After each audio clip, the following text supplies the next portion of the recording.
Your brain is lying to you right now, not about little things, about money.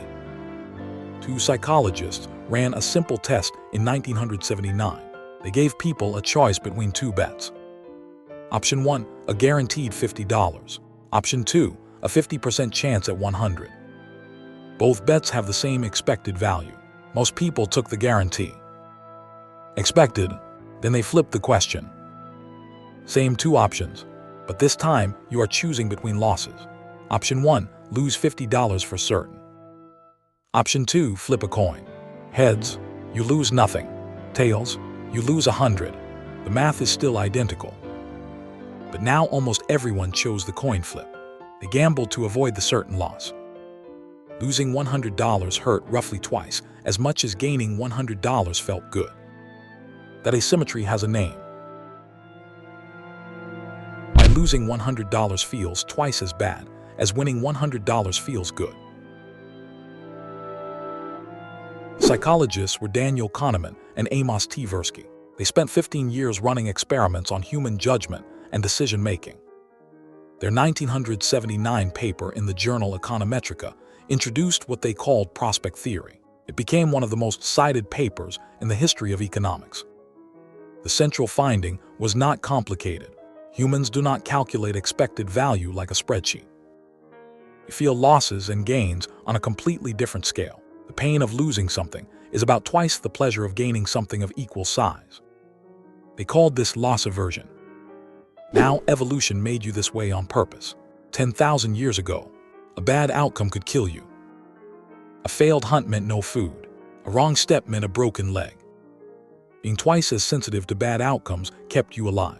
The problem is that your brain never got the update. You are carrying hunter-gatherer risk software into a world of stock markets and subscriptions. Here's what that wiring does when it meets real financial decisions. It is called the disposition effect. In 1998, a finance professor named Terence Odian studied the actual trading records of 10,000 individual investors, 6 years of real buy and sell decisions. The pattern was so consistent, it looked almost mechanical. Investors held their losing stocks roughly 50% longer than their winning stocks. Think about what that means in practice. The stocks making money were sold quickly. The stocks dragging you down were kept. Why? Because selling a losing stock makes the loss real. On paper, it is still just a number. A possibility. Maybe it comes back. The moment you click sell, the pain is locked in. Loss aversion tells you to wait, to hope. Meanwhile, the winners you sold too early keep compounding without you. You are simultaneously selling your best decisions and keeping your worst ones. Everything we have talked about so far is something happening inside your own head. A bias, internal wiring problem. What comes next is something happening to you from the outside. Wall Street discovered Kahneman and Tversky a long time ago, not to protect you from your biases, to find your buttons and press them. Start with mutual fund marketing. When a fund has a bad year, it does not disappear. It gets quietly merged into a fund with a better track record. The loser is buried. The winner goes on to advertise its performance.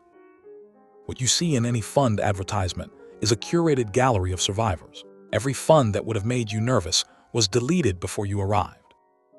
Next, the stop-loss order. Set a floor. If your stock drops 10%, it sells automatically. Sold to you as protection from catastrophic loss. It sounds reasonable. But research shows that investors who use stop-losses sell at the worst possible moment. They lock in the loss at the exact point the market was about to recover. Loss aversion makes the pain unbearable at the bottom. The stop-loss converts that panic into a transaction.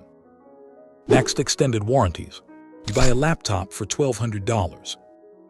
A salesperson offers a $250 extended warranty. Statistically, extended warranties almost never pay out more than they cost.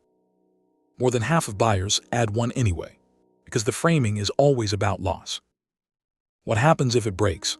Without this, you lose $1,200. Loss aversion does not care about the odds. It only responds to the threat of losing something you already have. Now the free trial. 30 days free. No charge. Cancel anytime. You sign up. You forget about it. Day 28.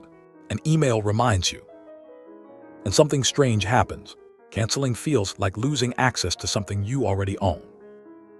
Even though you used it 0 times, the free trial converted you into a loss aversion target before you spent a single cent.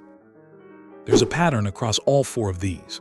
Every product that exploits loss aversion runs the same 3-step formula. Step 1, make you feel like you already own something. The trial gives you 30 days of ownership.